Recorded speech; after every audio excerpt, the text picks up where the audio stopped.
வணக்கம். Welcome to கதை திரட்டு. இந்த வீடியோல நம்ம என்ன கதை கேட்க போறோம்னா, எழுத்தாளர் பிவிஆர் அவர்கள் எழுதிய அம்மா நீயா கதையின் 2வது பகுதி. நம்ம சேனலை இதுவரைக்கும் சப்ஸ்கிரைப் பண்ணாதவங்க சப்ஸ்கிரைப் பண்ணுங்க. பக்கத்தில் இருக்கிற பெல் ஐகானை கிளிக் பண்ணி ஆல்ங்கிற ஆப்ஷனை ப்ரெஸ் பண்ணுங்க. சுதட் நான் போடுற கதைகளை உடனுக்குடனே நீங்க கேட்கலாம். வாங்க கதைக்குள்ள போகலாம்.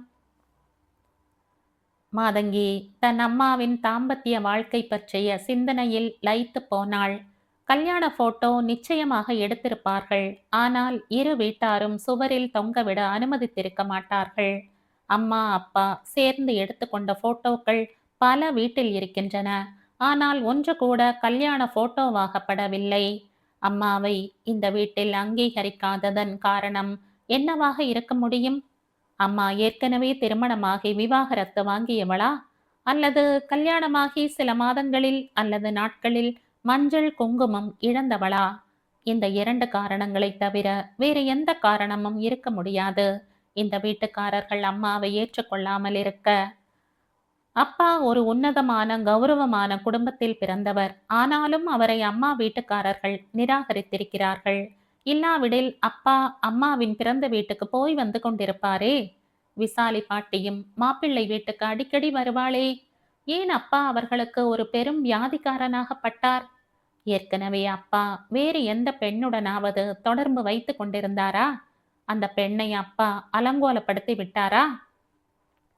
அப்பாவை பார்த்தால் அப்படி செய்கிறவராக தெரியவில்லையே. அவள் நினைப்பது போல் இருந்தால் அம்மாதானே முதலாவது எதிரியாக இருக்க வேண்டும். மாதங்கிக்கு அம்மாவை நன்றாக தெரியும். தான் என்ற அகந்தை உண்டு. நறுக்கு தெரித்தாற் போல பேசுவாள். சில சமயங்களில் அப்பாவையே லட்சியம் செய்யாமல் தூக்கி எறிவாள். அம்மாவின் பிடிவாதம் எல்லை இல்லாதது. யாருக்கும் எதற்காகவும் தனது லட்சியத்தை அல்லது கொள்கையை அல்லது கருத்தை விட்டு கொடுத்ததாக மாதங்கி அறிந்த வரையில் சரித்திரம் இல்லை. திடீரென்று பாட்டி ஒரு அகல் விளக்குடன் வாசலை நோக்கி நடப்பதைக் கண்டாள். மணியை பார்த்தாள். 6:35. அன்னலக்ஷ்மி ஹோட்டல் டின்னர் நினைவுக்கு வந்தது. அடடா! அவள் அப்பாவை மறந்து போனாள். அகிலை மறந்து போனாள். அன்றைய இரவு விருந்தை மறந்து போனாள். எல்லாம் மத்தியான தூக்கம் செய்துவிட்ட வேலை. டெலிபோனுக்கு ஓடினாள். மணி அடித்து குரலும் கேட்டது. யார் பேசுறது? வைதேகி மாமி, நான் மாதங்கி பேசுறேன். Happy new year. Akhil Gita பாராயணம் பண்ணிட்டு இருக்கான். நான் இன்னும் 1/4 மணி நேரத்துல அங்க வரேன். வாயேன். கொஞ்சம் இரு. நீ ராயப்பேட்டை ரோடு வழியாத்தானே வருவ. அப்படி வர்றப்ப 1 கிலோ ஊத்துக்குழி வெண்ணெய் வாங்கிட்டு வா. தண்ணித்துறை மார்க்கெட்டு எதிர்த்தாப்புல கடை இருக்கு. வந்ததும் பணத்தை கொடுத்துடுறேன். வெண்ணெய் வாங்கி வர சொன்னதற்காக அகில்குமாரின் தாயார் மீது அவளுக்கு கோபம் வரவில்லை. மாறாக மகிழ்ச்சியும் சிரிப்பும் உண்டாகின.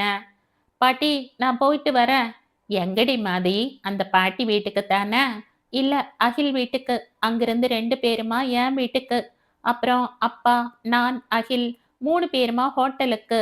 அப்பா தம் பெண்ணுக்கு பிறந்த நாள் விருந்து கொடுக்கிறார். ஏண்டி, கார்த்தால ஹெவியா சாப்பிட்டது போதாதா? ராத்திரி ஒரு ரசஞ்சாதம் மோருஞ்சாதம் பத்தாதா? ஹெவியா சாப்பிட மாட்டேன் பாட்டி.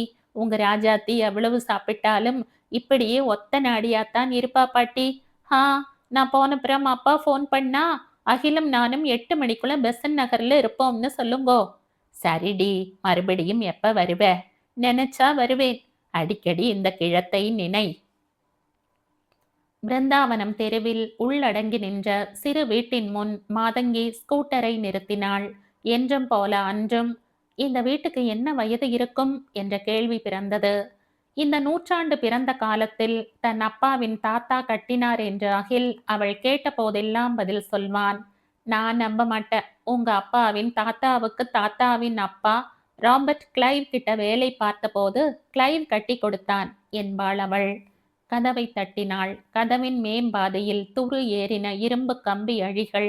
அதன் வழியாக பார்த்தாள். மங்கலான வெளிச்சத்தில் முற்றத்து தூணில் சாய்ந்தவாறு 2 கால்களையும் நீட்டி உட்கார்ந்திருந்தார் அகிலின் தகப்பனார். வைதேகி வந்தாள். வெண்ணெய் வாங்கிட்டு வந்திருக்க இல்லையா? கேட்டுக்கொண்டே கதவை திறந்தாள். வாங்காம வருவனா மாமி? மாதங்கி திண்ணையில் செருப்பை கழற்றி வைத்துவிட்டு முன்னேறினாள். ஏ மாமி, அகில் எங்க போயிருக்கார்? இப்ப வந்துடுறேன்னு ஆஞ்சநேயர் கோயிலுக்கு போயிருக்கான். நான் வரப்போறேன்னு தெரியும் இல்லையா மாமி? சொல்லாம இருப்பனா? போனது வந்தது தெரியாம சீக்கிரம் ஒரு அவசர சலாம் போட்டுட்டு வந்துடுறேன்னு போனான். கோயிலுக்கு பக்கத்துல தானே வெண்ணக்கடை இருக்கு. ஏன் அகில் வாங்கி வரப்படாதாம்? என்றாள் மாதங்கி. நீ ஃபோன் பண்றப்ப அவன் கீதா பாராயணம் பண்ணிட்டு இருந்தான். அவன் கோயிலுக்கு போக போறான்னு நான் கண்டனா? ஆமா, அகில் தான் உனக்கு பெரிய ஃப்ரெண்டாச்சே. வெண்ணெய் காய்ச்சின நெய்யை நானா குடிக்க போறேன்? உன் ஃப்ரெண்டு தானே. நீ வாங்கினா என்ன தப்பாம்? என்றாள் வைதேகி. மாதங்கி கலகலவென்று சிரித்தாள்.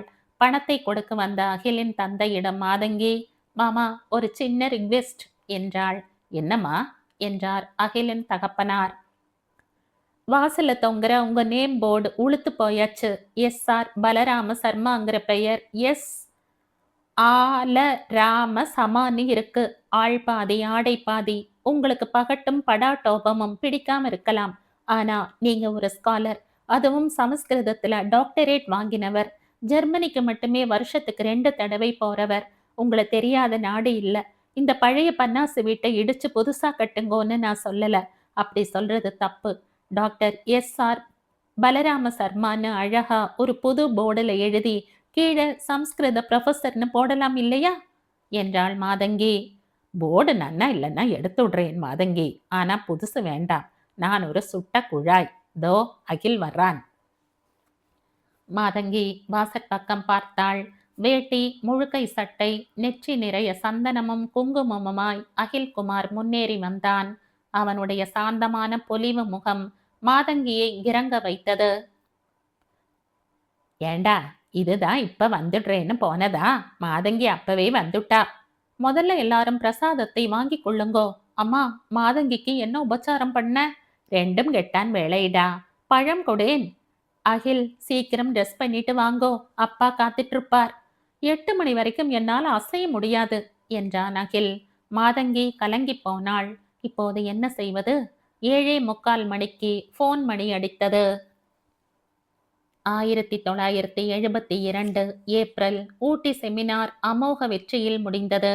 அதில் கலந்து கொண்ட பல உள்நாட்டு மற்றும் வெளிநாட்டு எம்பிக்கள் துர்காவை பாராட்டினார்கள். அவள் ஒருத்திதான் நெற்றி பொட்டு போல பிரகாசித்தாள் என்றான் ஒருவன். துர்கா அமெரிக்காவில் தொடர்ந்து இருக்க வேண்டியவள் இந்தியாவில் தன் வாழ்க்கையை வீணடித்துக் கொண்டிருக்கிறாள் என்றான் ஒரு அமெரிக்கன். பொன் சிரிப்பால் எல்லோருக்கும் நன்றி தெரிவித்துவிட்டு துர்கா ஜெய் கிருஷ்ணாவுடன் ஹோட்டல் அறைக்கு வந்தாள். உன்னை நினைச்சா எனக்கு எவ்வளவு பெருமையா இருக்கு தெரியுமா துர்கா என்றான் கிருஷ்ணா. எவ்வளவு ஜெய்? உன் கொடிதான் வானளாவ செமினாரில் பறந்தது. ஜெய். என்ன துர்கா? என்ன பாராட்டின அத்தனை பேரும் மனசார புகழ்ந்தாங்கன்னு நினைக்கிறீங்களா? பின்ன போலி. ஏன் அப்படி நினைக்கிற துர்கா? காரணம் இருக்கு. அதான் என்ன? சொன்னா நீங்க பொறாமப்படுவீங்க ஜெய், ஆத்திரப்படுவீங்க. புரியறது துர்கா. நான் என்னென்னைக்கும் உங்களுடையவள். வேற ஒருத்தன் சுண்டு விரலை என் மேல வச்சாலும் அதை வெட்டிடுவேன். துர்கா. ஆ, சொல்லிக்கொண்டே படுக்கையில் சாய்ந்தாள். நானும் என்னன்னைக்கும் உன்னுடையவன். நாம எப்போதுமே பிரியக்கூடாது ஜெய். பிரிய மாட்டோம் துர்கா. அக்னி சாட்சியா நான் உன் கழுத்துல ஒரு தாலியை. நோ ஜெய். துர்கா, நீ என்ன சொல்ற? கழுத்துல தாலி, கால் விரல்ல மெட்டி, இதெல்லாம் தேவையில்லாத அடையாளங்கள். துர்கா, கன்னிகா தானம்ங்கிறது அற்பமான விஷயம்னு நினைக்காத. மனுஷன் செய்ய வேண்டிய 40 சம்ஸ்காரங்கள்ல. ஜெய், ப்ளீஸ் போர் அடிக்காதீங்க. 40 சம்ஸ்காரங்களை நான் தலைகீழா படிச்சவள். அதெல்லாம் நம்ம காலத்தை நடைமுறைக்கு ஒத்து வராது. எப்படி சொல்ற துர்கா? இன்னும் நெருங்கி உட்காருங்க ஜெய். என் கை மேல உங்க கையை வையுங்க. ஆ, அப்படித்தான். உங்க கை சூடு எனக்கு இதமா இருக்கு. You are a hot plated animal. Hot blooded animal. நான் மிருகம். ஓகே, நீ ஃபீமேல் அனிமல். துர்கா சிரித்தாள். முறையா ஒரு கல்யாணம்னு ஆனா தானே நாம ஒன்னா ஒரே வீட்ல ஒரே ரூம்ல ஒரே கட்டில்ல இருக்க முடியும் துர்கா. இப்ப நமக்கு நீங்க சொல்ற கல்யாணம் ஆயிடுத்தா? இல்லதான். நாம இப்ப எங்க இருக்கோம்? ஒரு ஹோட்டல் ரூம்ல ஒரே கட்டில்ல. இது விதண்டாவாதம் துர்கா. நாம லவர்ஸ். கல்யாணமானா லவ் போயிடுமா ஜெய்? போகாது, போகவே போகாது. அப்போ இந்த காதலோடு நிறுத்தி கொண்டா என்ன தப்பு? ஊர் சிரிக்கும் துர்கா. ஊர்னா என்ன? எது? யார்? குதர்க்கமா பேசாத துர்கா, நீ ஒரு ஜீனியஸ். நீ இப்படி பேசலாமா? ஊர்னா என்ன, சமூகம்னா என்னன்னு நான் சொல்றேன் ஜெய். நமக்கு தெரிஞ்சவங்க, நம்ம சொந்தக்காரங்க, நமக்கு தெரியாம நம்ம தெரிஞ்சு வச்சிருப்பவங்க, இவங்க எல்லாரும் தான் நீங்க மனசுல படம் போட்டு வச்சிருக்கிற சமூகம், ஊர். போதுமா? ஐ டோன்ட் கேர் ஃபார் தெம். நான் கேர் பண்ணி ஆகணுமே. என் தாத்தாவுக்கு தாத்தாவில இருந்து எங்களுக்கு பெரிய பாரம்பரியம் இருக்கு. என் ஃபாதர் ஒரு லீடிங் லாயர். என் அக்காவை கொடுத்த இடமும் பெரிய இடம். நீ சொல்றதுக்கு நான் தலையாட்டினா என் அப்பா தலை குனிவார். Sorry dear Jai. எனக்கும் ஒரு பெரிய பரம்பரை உண்டு. ஆனா அது சரித்திரம், ஹிஸ்டரி. அதுல எனக்கு நம்பிக்கை இல்லை. உனக்கு எதுல தான் நம்பிக்கை இருக்கு துர்கா? உங்ககிட்ட, உங்க அன்புல, உங்க காதல்ல. காதல் உல்லாசமா ஓடுற ஒரு ஓட்டம் தான் துர்கா. ஓட்டத்துக்கு முடிவு தேவை. அதான் கல்யாணம். அதுக்கப்புறம் உல்லாச ஓட்டம் திருப்தியான நடையா மாறிடுறது. உங்க வியாக்கியானம் என் காதுலயே ஏறாது. அப்புறம் தானே மண்டையில ஏறி மனச பாதிக்க. Marriage is an institution Durga அப்படின்னு யார் சொன்னா? யார் சொல்லல? அப்போ 2 பொண்டாட்டிக்காரனுக்கு 2 இன்ஸ்டிடியூஷனா ஜெய்? சாரி துர்கா, நீ இத பாருங்க ஜெய். நான் சம்ஸ்காரங்களை இழுக்கவில்லை. இழுத்தா நார் நாரா கிழிச்சு எப்படி நம்ம காலத்துக்கு பொருந்தாதுன்னு புட்டு புட்டு வைப்பேன். புராண இதிகாச சினிமாக்கள்ல மந்திரம் சொல்லி தாலி கட்டுறாங்க. திரௌபதி கழுத்துல 5 பேர் தாலி கட்டியதா பாரதத்துல நான் படிக்கல. என்னை பொறுத்த மட்டும் பாஞ்சாலி 5 பேரோட வாழ்ந்தா. அவ்வளவுதான். நான் கல்யாணம் செய்து கொள்ளாம, கழுத்துல தாலி கட்டிக்காம, கால் விரல்ல மெட்டியை மாட்டிக்காம தான் உங்களோட கடைசி நாள் வரை வாழ விரும்புறேன். துர்காவின் குரலில் ஆவேசம் எதிரொலிக்கவில்லை. மென்மையான ஒலியில் இதமாக அவள் பேசினாள். ஆனால் கிருஷ்ணாவால் அவளுடைய நெஞ்சின் அழுத்தத்தை புரிந்து கொள்ள முடிந்தது. ஜெய் கிருஷ்ணா நீண்ட நேரம் பேசவில்லை. என்ன பேசுவது, எப்படி பேசுவது? அவன் எது சொன்னாலும் துர்கா ஒரு சாட்டை அடி பதிலுடன் தயாராக இருப்பாள். என்ன ஜெய், உங்க மனச தத்தளிக்கிறதா, இல்ல குழம்பி போயிருக்கிறதா? என்னையே வச்ச கண் எடுக்காம பார்த்துட்டு இருக்கீங்க என்றாள் துர்கா. நீ யாரும் நினைச்சு பார்க்க முடியாத, அதுவும் ஒரு பொண் என்னன்னைக்குமே எடுக்க பயப்படுற ஒரு முடிவை என் மூஞ்சி மேல போட்டிருக்க. இப்படிப்பட்ட ஒரு விபரீத எண்ணத்துக்கு நிச்சயமா ஒரு வலுவான காரணம் இருக்கத்தான் இருக்கும். என்னால 1 2 3ன்னு காரணங்களை அடுக்க முடியும். ஆனா விருப்பம் இல்ல. என்ன மாதிரி உங்களுக்கும் தைரியம் இருந்தா நாம கடைசி வரைக்கும் கல்யாணம்ங்கிற சடங்கை உதறிட்டு வாழப்போற ஜோடிகள். உங்க முடிவை சொல்லுங்க. நாம மெட்ராஸ் போனதும் என் பெசன் நகர் வீட்டை தயார் பண்றேன். நம்ம வாழ்க்கை அதில் ஆரம்பிக்கட்டும். நமக்கு குழந்தைகள் கள் இல்ல, தை தான். ஒரே ஒரு குழந்தை. Boy or girl, I don't care. குழந்தைக்கு நான் அப்பா, நீ அம்மா. தெளிவா இருக்கிறத ஏன் சொல்லி? விஷயம் அதில்ல துர்கா. பிறக்கிற குழந்தையை எப்படி பதிவு செய்யறது? நம்ம நாட்டுல பணம் பத்தும் செய்யும். Bank accounts, insurance, share certificates எல்லாத்திலும் நீங்க மிஸ்டர், நான் மிஸ்ஸஸ். குழந்தை பிறந்து அது வளரப்போது அதுக்கு உன் கொள்கை தெரிய வராதா? வரவேண்டிய அவசியம் இல்லை. அதுக்காக தெரிய வாய்ப்பும் இல்லாமல் பார்த்துப்போம்.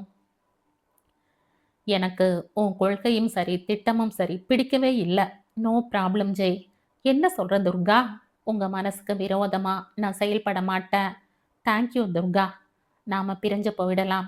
நீங்க ஹாப்பியா கல்யாணம் பண்ணிக்கிட்டு ஹாப்பியா உங்க பரம்பரையை காப்பாத்துங்க. நான் ஒரு தனி மரமாகவே நின்னு நின்னு காஞ்சு காஞ்சு ஒரு நாள் உதிர்ந்து விழுந்து போய் கொள்றேன்.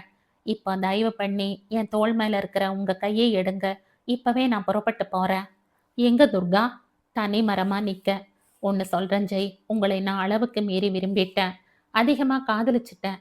ஆனாலும் என் பிடியை நான் தளர விட மாட்டேன். நீங்க உங்க மனசை மாத்திக்கிட்டா எனக்கு சொல்லுங்க. போன்ல சொன்னா கூட போதும். துர்கா எழுந்தாள். துணிமணிகளை வாரி எடுத்து தன் பெட்டியில் திணித்தாள். கிருஷ்ணா அவளுடைய முகத்தையே பார்த்து நின்றான். அதில் எந்தவித சலனமும் இல்லை. மாறாக உறுதி பளிச்சிட்டது. இவளுக்கு உணர்ச்சிகளே இல்லையா, அல்லது உணர்ச்சிகளை விரட்டி அடிக்கிறாளா? துர்கா, என்ன? நாம நம்ம ப்ரோக்ராம் படியே ஊர் திரும்புவோம். No please. நீ தனி மரமா நிக்க நான் விடமாட்டேன். ஷியோர்? Very very sure. ஆனா ஆனா ஆனா உன்னால உன் அம்மாவை ஈஸியா அடக்க முடியும். நான் அப்படி இல்லை. அப்படின்னா? அப்பா கிட்ட பேசணும், பொய்களை உதிர்க்கணும். ஒரு கோவில் அவசரமா கல்யாணம் நடந்ததுன்னு சமாதானப்படுத்தியாக வேண்டும். ஜமா இங்க ஜெய். நாம பொய்யான ஒரு உலகத்துல நிஜமான வாழ்க்கையை வாழப் போறவங்க. நீ மிஸ்ஸஸ் ஆக பேங்க் அக்கவுண்ட்ஸ்லயும் இன்சூரன்ஸ்லயும் மட்டும் இருந்தா போதாது துர்கா. வேற எதுல இருக்கணும்னு சொல்லுங்க. நான் ரெடி. உன்னை நான் என் வீட்டுக்கு அழைச்சிட்டு போவேன். உன்னை என் மனைவியா அறிமுகப்படுத்துவேன். என் அம்மா அப்பாக்களை நமஸ்காரம் செய்யறதும் செய்யாததும் உன் இஷ்டம். ஆனா என்ன எது பேசினாலும் கடைசியில ஒரு ஆனா. என் அம்மா அப்பா முன்னால நிக்கிற சில நிமிஷங்களுக்கு உன் கழுத்துல ஒரு மஞ்ச கயிறு தொங்கட்டும். நீ அதை வெறும் கயிறா நினைச்சு போட்டுக்கொள் போதும். அவங்க அதை தாலியா எடுத்துப்பாங்க. துர்கா ஒரு நீண்ட நிமிடம் யோசித்தாள். பிறகு கலகலவென்று சிரித்தாள். ஒரு கல்யாணம் பண்ணத்தான் 1000 பொய் சொல்லணுமா என்ன? கல்யாணமே இல்லாம வாழறதுக்கும் பொய் அவசியமாயிடுறது. ஓகே ஜெய். மஞ்சள் கயிறு என்ன, கையில கங்கணமும் கட்டிக்கிறேன். கால் விரல்ல மெட்டியும் மாட்டிக்கிறேன். டிராமா மேக்கப் தானே. அப்போ நாம ஒண்ணா வாழ ஆரம்பித்து விட்டோம் இல்லையா துர்கா? இதுல என்ன சந்தேகம் ஜெய்? இந்த நிமிஷத்துல இருந்து வாழ ஆரம்பிக்கிறோம். சப்தபதியில ஒரு அடி நடந்த பிறகுதான் பெண் சகாவாக ஆகிறாள். நாம 7 லட்சம் அடிகள் நடந்தவங்க. கடைசி மூச்சு வரை பிரியமா இருக்க போகிறவர்கள். ஒரு யோசனை. என்ன? புறப்படுறப்ப ரயில்ல நம்மை ஹனிமூன் கப்பலா நினைச்சு ரயில்வே டிடிசி வாழ்த்தினார். இப்ப ஏன் நாம ஹனிமூன் தம்பதியாகவே மாறப்படாது? நோ ப்ராப்ளம் ஜெய் என்ற துர்கா. தாலி கட்டுறப்ப புரோகிதர் மந்திரம் சொல்றாரே, அதன் அர்த்தம் என்னன்னு தெரியுமா ஜெய்? தெரியாது துர்கா. நான் சொல்றேன். நான் சீரஞ்செவியாக இருப்பதற்கு காரணமான இந்த மாங்கல்ய கயிற்றை உன் கழுத்தில் கற்றேன். ஓ பாக்யவதி, நீயும் 100 ஆண்டு ஜீவித்திரு. இதுதான் அர்த்தம். கயிறு இல்லாம, கழுத்து இல்லாம, மந்திரம் இல்லாம நான் 100 இயர்ஸ், நீங்க அதுக்கு மேல சிரஞ்சீவி என்று சொல்லி துர்கா சிரித்தாள். துர்கா, நீ அனாதி காலமா தலைமுறை தலைமுறையா வர்ற ஒரு மாபெரும் வழக்கத்தை எவ்வளவு லேசா எளிதா ஒத்துக்கிற? என்னைக்கோ ஒரு நாள் யாரோ எழுதி படிச்ச மந்திரம் தானே இன்னைக்கு வழக்கமா போயிட்டது. அதை இப்ப நான் என் வரை மாத்திக்கிறேன். நீங்களும் சம்மதிச்சிட்டீங்க. இத பாருங்க ஜெய், நாம மத்தவங்க ஓதுற மந்திரத்துக்கு இம்பார்ட்டன்ஸ் கொடுக்க வேண்டாம். ஆனா அதில் உள்ள அர்த்தத்தை தத்துவத்தை புரிஞ்சு கொண்டு வாழ்வோம். இப்ப என் தொண்டை சூடான காஃபிக்கு கெஞ்சி அழறது. வா போகலாம் ரெஸ்டாரண்ட்டுக்கு. நான் ரெடி என்றாள் துர்கா. விசாலி ஊஞ்சலில் உட்கார்ந்து காதால் ஜிஎன்பியையும் நாக்கால் காஃபியையும் ரசித்துக் கொண்டிருந்தாள். இடையிடையே மடி மீது விரிந்து கிடந்த அன்றைய நாளிதழையும் கண்கள் பார்த்தன. திடீரென வாசலில் கார் நிற்பதை உணர்ந்தாள். ஊஞ்சலின் ஓரத்துக்கு நகர்ந்து எட்டி பார்த்தாள். துர்கா பெட்டியுடன் இறங்கி முன்னேறி வர கார் புறப்பட்டது. அதனுள் ஜெய் கிருஷ்ணா இருப்பதையும் கண்டாள். உள்ளே வந்த துர்கா பெட்டியை சுவரோரமாக வைத்துவிட்டு அம்மாவுக்கு எதிரே வந்து உட்கார்ந்தாள். என்ன ரயில் ரேட்டா? கரெக்ட் டயத்துக்கு தான் வந்ததுமா. அப்போ இப்பதான் வர முடிஞ்சதாக்கும். 2 பேருக்கும் ரொம்ப பசி. சென்ட்ரல்ல இருந்து தாசப்பிரகாஷ் போனோம். டிஃபன் சாப்பிட்டோம். இப்படியே எத்தனை நாள் இந்த ஆளோட ஊர் சுத்துவ துர்கா என்று கேட்டாள் விசாலி. பெசன் நகர்ல என் பெயர்ல ஒரு தனி வீடு வாங்கியிருக்க இல்லையா அம்மா? ஆமா, அதுக்கு என்ன? உன் டாலரும் அப்பா கொடுத்த ரூபாயும் அதுல முடங்கி போச்சு.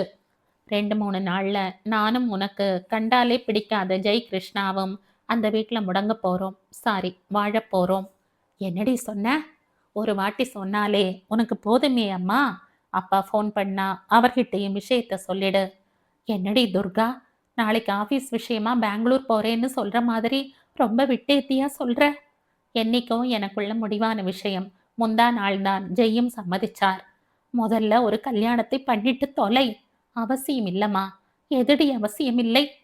நாதசுரம், தவில், நிச்சயதார்த்தம், காசி யாத்திரை, மாலை மாத்தல், ஊஞ்சல், கூரை புடவை, மாங்கல்யம் இதெல்லாம் தான். அடி பாவி. சரிம்மா, நான் குளிச்சு ட்ரெஸ் பண்ணிட்டு ஆபீஸ்க்கு போகணும். இப்படி நீ அவனோட காலம் தள்ளினா அதுக்கு என்ன பேர் தெரியுமாடி துர்கா? நீயே சொல்லேம்மா.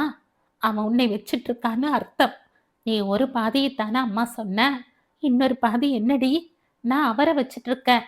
ஏண்டி, அவனுக்குத்தான் மூளையும் அறிவும் இல்ல. உனக்கு எங்கடி போச்சு? தடபுடலா வேண்டாம்னா ஏதேனும் ஒரு கோவில்ல 4 பேர் அறிய கழுத்துல தாலியை கட்டிக்கடி. எனக்கு அடையாளங்கள்ல ஆசையும் இல்ல, நம்பிக்கையும் இல்ல. இதோட இந்த டாபிக் ஓவர்.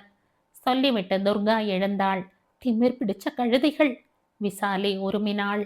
அவளுடைய பெண்ணை பற்றி நன்றாக தெரியும் தான். ஆனால் இந்த அளவுக்கு துர்கா செல்வாள் என்று அவள் எதிர்பார்க்கவில்லை. 1996 ஜனவரி 1 திங்கள் இரவு 7:45 டெலிபோன் மணி அடித்தது.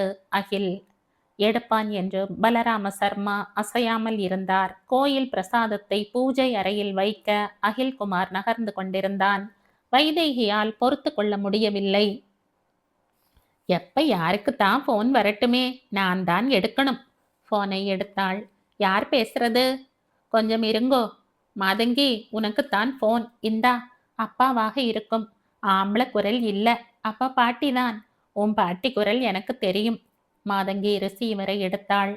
மாதங்கி பேசுறேன். அம்மாவா? என்னம்மா? இப்ப வர்றதுக்கு இல்ல. பிறந்த நாள்கள்ல உனக்கு இல்லாத நம்பிக்கை எப்படியும் உன் அம்மாவுக்கு.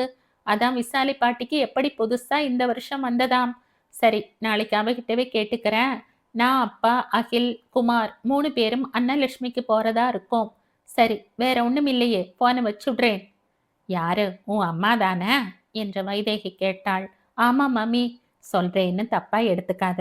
என்கிட்ட ஒரு வார்த்தை குசலம் விசாரிக்கல. ஒரு நாள் நாங்க சம்பந்திகளா போறோம்னு கூடவா அவளுக்கு தெரியாது? என் அப்பா தான் இங்க அப்பப்ப வராரே மாமி. வர்றப்ப 4 ஆப்பிளோ ஒரு சீப்பு பழமோ கொண்டு வரார். நீங்க காஃபி உபசாரம் செய்யறீங்க. ஒரு தரம் அடை கூட தட்டி கொடுத்தீங்களாம்.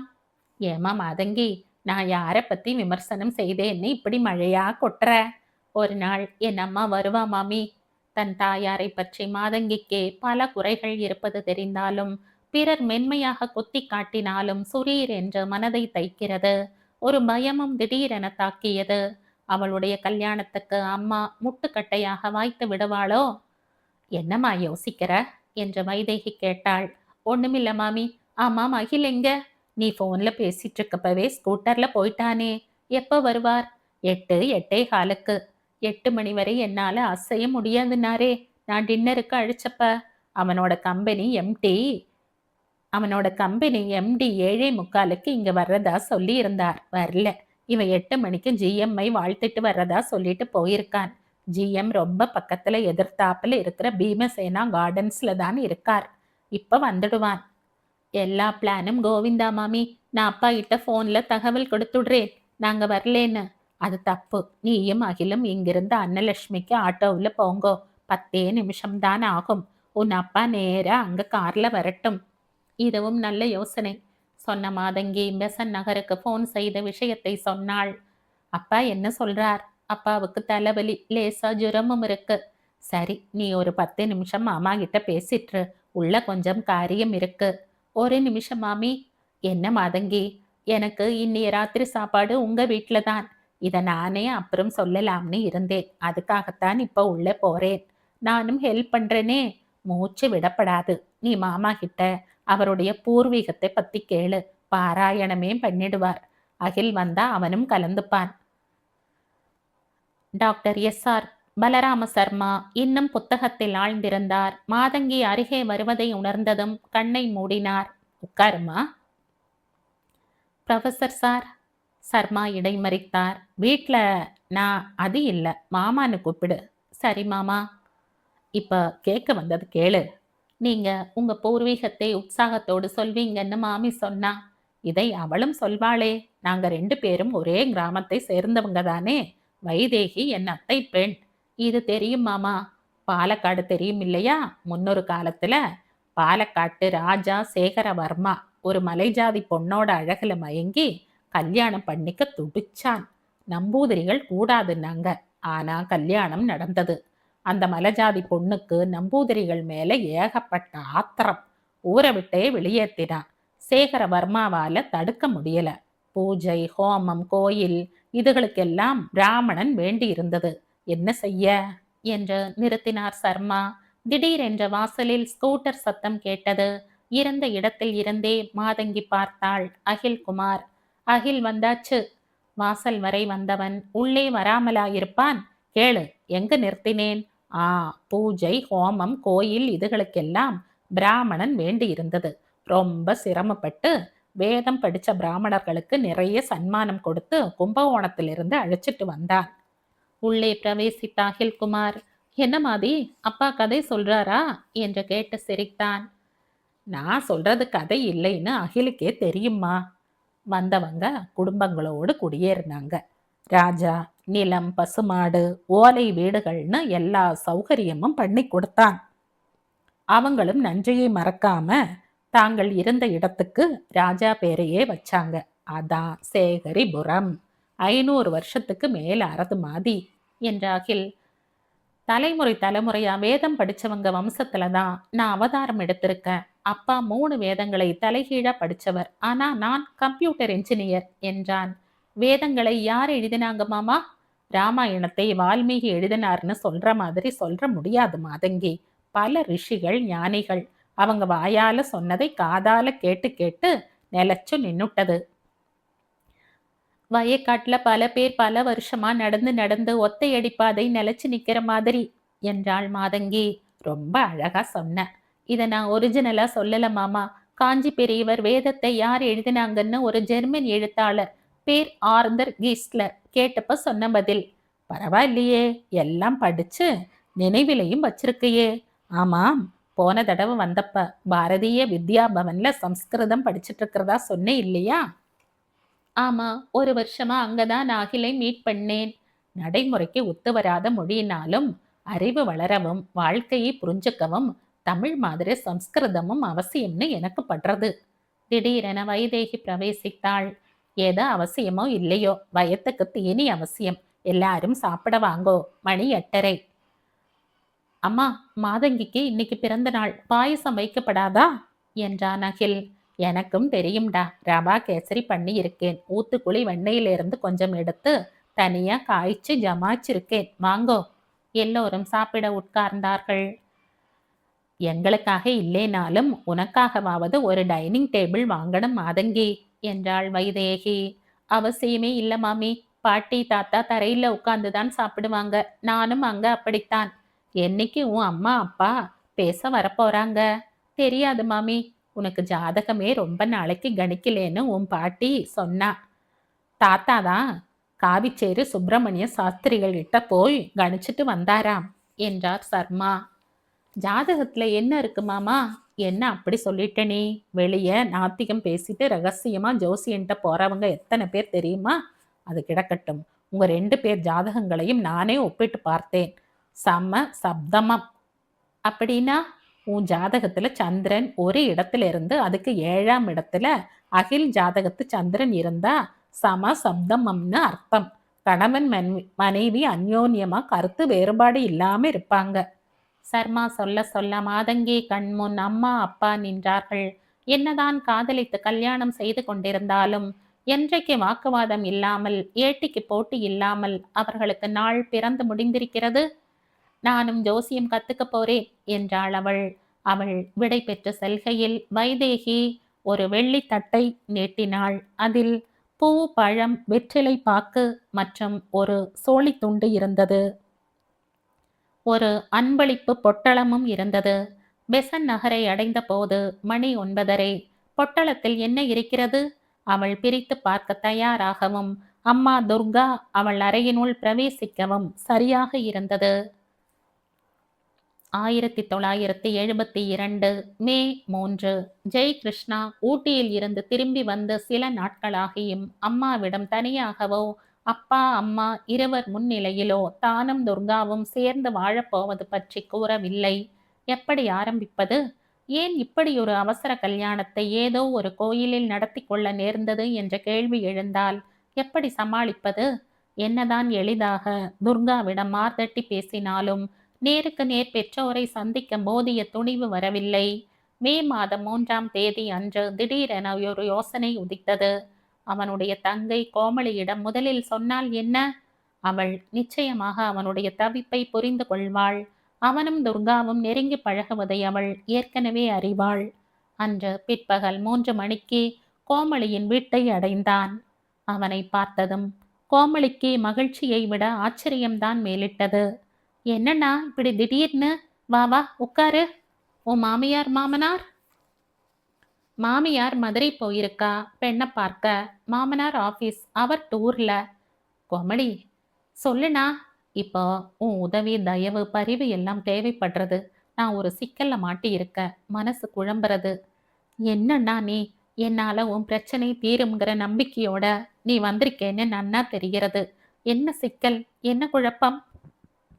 நானும் துர்காவும் லவ் பண்றீங்கன்னு தெரியுமே. உங்க கல்யாணத்துக்கு நம்ம அம்மாவோ, அப்பாவோ தடையா இருப்பாங்கன்னு பயப்படுறியா? இல்ல. பின்ன? எங்களுக்கு கல்யாணம் ஆயிடுத்து கோமளி. என்ன சொன்ன அண்ணா? We are already married. அடப்பாவி! எனக்கு வேற வழி தெரியல கோமளி. அவ வீட்ல பலத்த எதிர்ப்பு. அவ அம்மா என்னை எரிச்சு சாம்பலாக்குற மாதிரி பாக்குறா. ஒரு தடவை துர்கா முன்னாடியே என்னை குத்தலா பேசி ஏசினா. அதனால என்ன அண்ணா? உன் துர்காவும் தான் நம்ம அம்மாவிடம் மரியாதை இல்லாம ஏட்டிக்கு போட்டியா பேசினாளாம். அதுக்காக நீ ஆசைப்படுற பெண்ணை மருமகளா வரப்படாதுன்னு சொல்வாளா? சரி, இப்ப என்ன சிக்கல்? என்ன குழப்பம்? நீயே தான் ஒரு முடிவு எடுத்து தாலி கட்டிட்டியே. ஆமா, என்னைக்கு நடந்தது?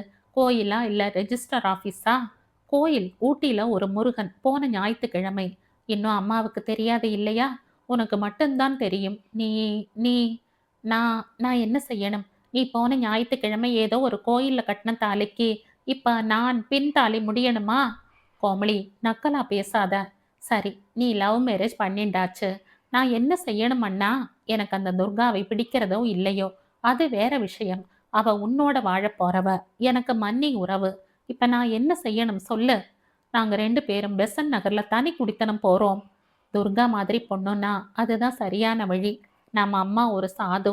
முதல்ல எங்க கல்யாணத்தை பத்தி சொல்லி ஆகணும். அப்பா ஆத்திரப்படுவார், அம்மா அழுவா. எல்லாம் எனக்கு தெரியும்.